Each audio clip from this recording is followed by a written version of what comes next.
ஒன்று பாருங்க, முதுகுத்தண்டில் மேலே சுழியாடி வர்மம், முடிச்சு வர்மம், கை சுருக்கி காலம், சிப்பி வர்மம், அந்த முதுகுத்தண்டுக்கு 2 பக்கத்தில் வருது, அதுதான். அதுக்கெள்ள நட்டல் வர்மம், நங்கனாம்பூட்டு, கச்சை வர்மம், வாயு காலம், ஆணிக்காலம் எல்லாம் முதுகுத்தண்டில் நேராக வரும். அதுக்கு கீழே அந்த 5 இது கொடுத்துருங்க பாருங்கள், கருணாமிரதம் முடிச்சு, சரம் முடிச்சு, துன்னல் முடிச்சு, பாசம் முடிச்சு, கும்பகம் முடிச்சு, அந்த 5 முடிச்சு 2 வாசல், நடுவில் இந்த 9 வர்மா பாயிண்ட். மகராசனம் 1ல். மகராசனம் 2ல் தான் இப்போ நம்ம பார்த்த வர்மா பாயிண்ட்ஸ்லாம் வந்து மகராசனம் 2ல். சரிங்களா? Right, good. அடுத்தது பாருங்கள், உடலை தேய்த்து விடுதல், மசாஜ். இதில் தான் அதிகமான வர்மா பாயிண்ட்ஸு வேலை செய்யும்.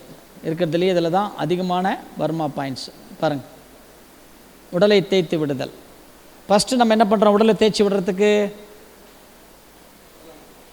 கடைசியாக பண்ணிடலாம். ஃபஸ்ட்டு என்ன பண்ணுறோம்? வயிற்று பகுதியை என்ன பண்ணுறோம்? நல்லா தேய்க்கிறோமா? தொப்புளுக்கு மேலே கை வச்சுக்கணும்.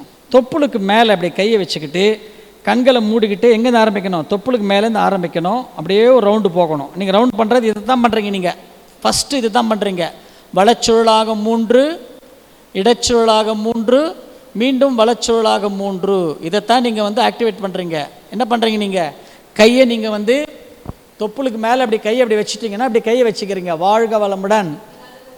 ஆமாம், இறப்பையினுடைய மேல்புறம், நடுப்புறம், அடிப்புறம், கணையம், வயிறு, மண்ணீரல் பகுதி, பெருங்குடல், அப்படியே வாங்க, ஸ்மால் இன்டெஸ்டைன், கர்ப்பப்பை, சிறுநீர் பை, ஆண்களாக இருந்தால் இங்கே வரும்போதே வித்துப்பை, சிறுகுடல் பெருகுடல் சந்திக்கின்ற இடம், பித்தப்பை, கல்லீரல் ஆகிய பகுதியை மசாஜ் செய்கிறேன். வாழ்க வளமுடன், வாழ்க வளமுடன், வாழ்க வளமுடன்.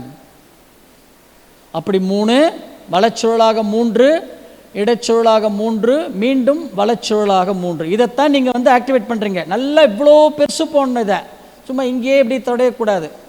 நல்லா இவ்வளோ சுற்றணும். இது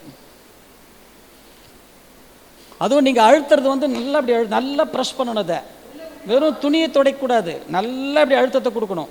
எவ்வளோ அழுத்தத்தை கொடுக்குறோம் பாருங்கள், இவ்வளோ அழுத்தத்தை கொடுக்கணும். நீங்கள் இங்கே உள்ளங்கையால் அழுத்தத்தை கொடுக்கணும், விரலால் அழுத்தத்தை கொடுக்கக்கூடாது. பாருங்கள் எவ்வளோ உறுப்புகளை ஆக்டிவேட் பண்ணுறீங்க பாருங்கள். இந்த ஆமாம், இது நிலை 1. அதுக்கப்புறம் என்ன பண்ணுறோம்? இங்கேருந்து கை எப்படி எடுத்துன்னு போயிடுறோமா? அப்படியே என்ன பண்ணுறோம்?